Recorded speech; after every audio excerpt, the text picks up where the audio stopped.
नमस्कार, आदाब। ड्रग्स, नशा, पैसा, पैसे की नशा दोनों खतरनाक है। अगर पैसा ज्यादा हो जाए,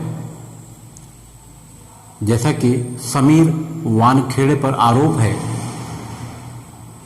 किंग खान फैमिली से 18 करोड़ लेने का, तो ये भी एक नशा है जो समीर वानखेड़े को अब तकलीफ दे रहा है।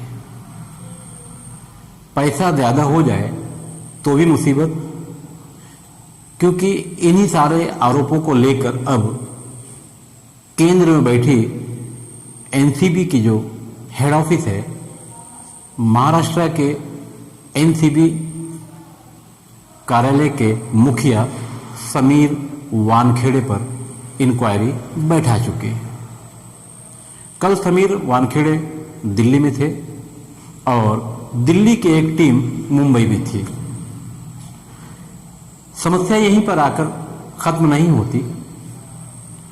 जांच अधिकारी की जांच शुरू हुई। महाराष्ट्र में ऐसा ये पहला मामला नहीं है। इस मामले के पहले भी फिल्मी दुनिया पर यानी बॉलीवुड पर ड्रग्स के ताल्लुक से आरोप लगते रहे हैं, लोग पकड़े जाते रहे हैं और छूटते रहे हैं।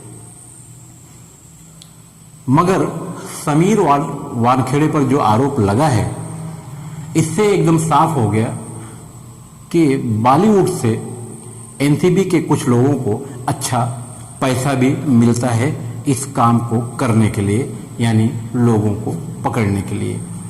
हो सकता है कि इसमें पकड़वाने वाले लोग भी हों और पकड़ने के लिए एनसीबी के लोग तो हैं, साथ में भाजपाई भी हैं, जिनका चेहरा और नाम पूरी दुनिया के सामने आ चुका। एक गवर्नमेंट सर्वेंट या गवर्नमेंट अधिकारी के साथ भाजपा के दो लोग, जिसमें से एक क्रिमिनल हो, इंक्वायरी में क्रूज पर जाकर इंक्वायरी करता है। जो लोग पकड़े गए उन्हें पकड़कर एनसीबी के कार्यालय तक लाता है, उनसे पूछता है, उन्हें मोबाइल देता है कि बात करो। तो इसका मतलब क्या? मतलब साफ है, केंद्र सरकार इनके पीछे खड़ी है ताकि महाराष्ट्र सरकार को बदनाम किया जा सके। जिन लोगों के पास थोड़ी सी ड्रग्स मिली है, ड्रग्स थोड़ी सी हो या ज्यादा हो, जो गैर कानूनी है वो गैर कानूनी है। और आर्यन खान जेल में है अपने कुछ दोस्तों के साथ। एनसीबी ने इस मामले को लेकर 20 लोगों को गिरफ्तार किया है, मगर 20 लोगों में 19 लोगों के पिता का पता नहीं है, क्योंकि आर्यन खान के पिता का नाम शाहरुख खान है, इसलिए पता है लोगों को। और उसमें भी खास बात, क्योंकि वो मुसलमान हैं, इसलिए सभी जानते हैं कि फिल्मी दुनिया में कोई धर्म नहीं होता। फिल्मी दुनिया में जो मुस्लिम हैं वो भी गणपति बैठाते हैं, वो भी पूजा करते हैं, नमाज भी पढ़ते हैं, तो ये कोई धर्म नहीं हुआ। बहरहाल मुंद्रा पोर्ट जो अदानी के अंडर में है, वहां कंटेनर भरकर जो टेल्कम पाउडर पकड़ा गया था वो ड्रग्स थी और वाया पाकिस्तान अफगानिस्तान से हिंदुस्तान पहुंची थी। उसका पता ही नहीं चला। उसमें 8 से 9 लोग पकड़े गए थे। वो कौन लोग थे? न तो किसी के बाप का नाम आ रहा है, न ही जिसने पाप किया है उसका नाम आ रहा है, मगर लोग तो हैं। जब 10 ग्राम 11 ग्राम ड्रग्स में 20 लोग पकड़े जा सकते हैं, तो कंटेनर भरकर लगभग 3000 करोड़ से अधिक की ड्रग्स भारत पहुंच गई। और इसके पहले भी ड्रग्स मुंद्रा पोर्ट से निकल चुकी बाहर, जो पकड़ में नहीं आई। तो जरूर इनका भी तो कोई बाप होगा, कोई तो माता पिता होगा, कोई तो बॉस होगा, मगर ये नाम क्यों नहीं आ रहा है सामने? कहीं ऐसा तो नहीं कि 10-11 ग्राम ड्रग्स पकड़कर इसको दबाया जा रहा है। हालांकि सच्चाई भी यही है कि मुंद्रा पोर्ट पर मिली हुई ड्रग्स को कैसे दबाया जाए, तो ये मामला लाया गया। बहरहाल इससे पहले भी एक मामला हुआ महाराष्ट्र सरकार को कैसे कैसे बदनाम किया जा रहा है, क्योंकि मौजूदा सरकार राष्ट्रवादी, शिवसेना और कांग्रेस की है और शिवसेना से उद्धव ठाकरे मुख्यमंत्री हैं। भला हो शरद पवार जी का जो पीछे बैठे हैं, वरना भारतीय जनता पार्टी इन्हें कब का उठाकर फेंक चुकी होती। एक बात समझ में नहीं आई, महाविकास आघाड़ी जब से महाराष्ट्र में आई है तब से केंद्र सरकार इनके पीछे लठ लेकर दौड़ रही है। कभी परमवीर सिंह को आगे करके गृह मंत्री के ऊपर आरोप लगवाती है कि गृह मंत्री 100 करोड़ रुपया मांग रहे हैं। समझ में ये नहीं आता कि जिसने ये आरोप लगाया परमवीर सिंह, क्या वो पैसा नहीं लेते या पैसा देकर महाराष्ट्र की कुर्सी पर नहीं आए थे।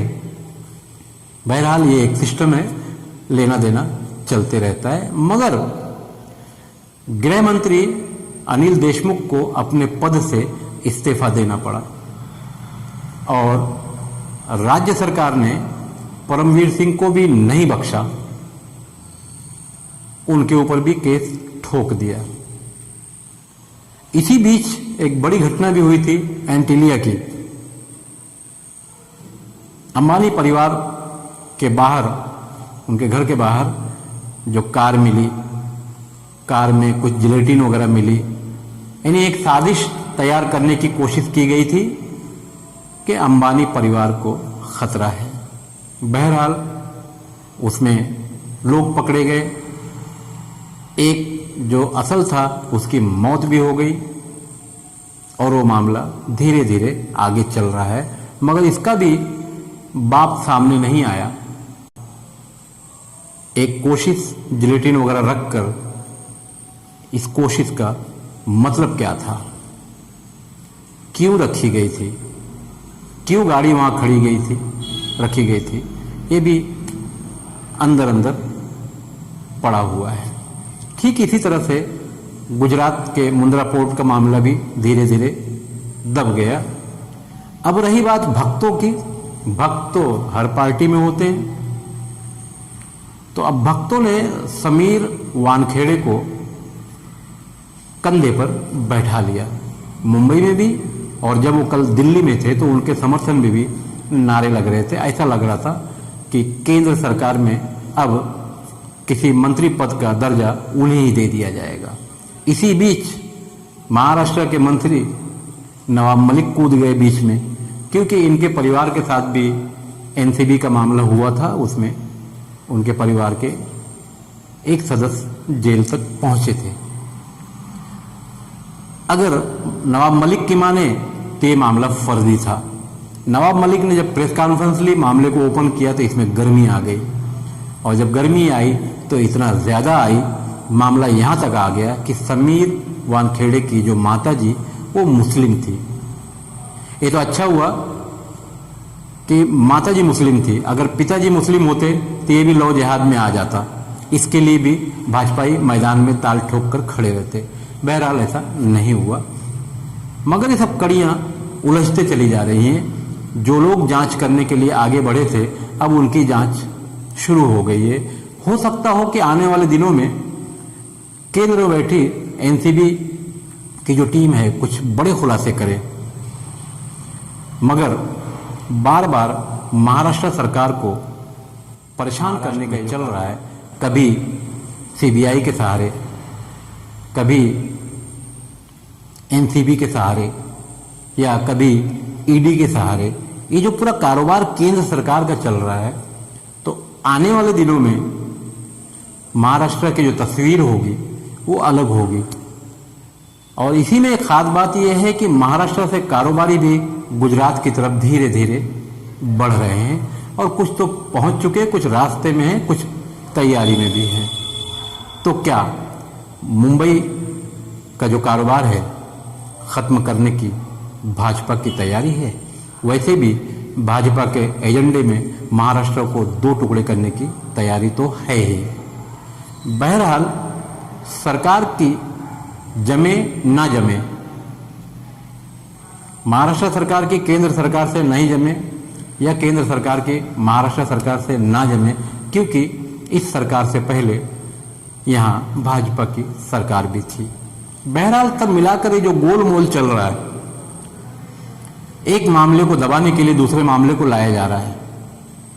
भक्तगण कहीं खान परिवार को गाली दे रहे हैं तो कहीं नवाब मलिक को गाली दे रहे हैं, मगर उन्हें ये समझना होगा, अगर वो ये समझकर गाली दे रहे हैं कि मुसलमान को गाली दे रहे हैं तो कोई मतलब नहीं आया।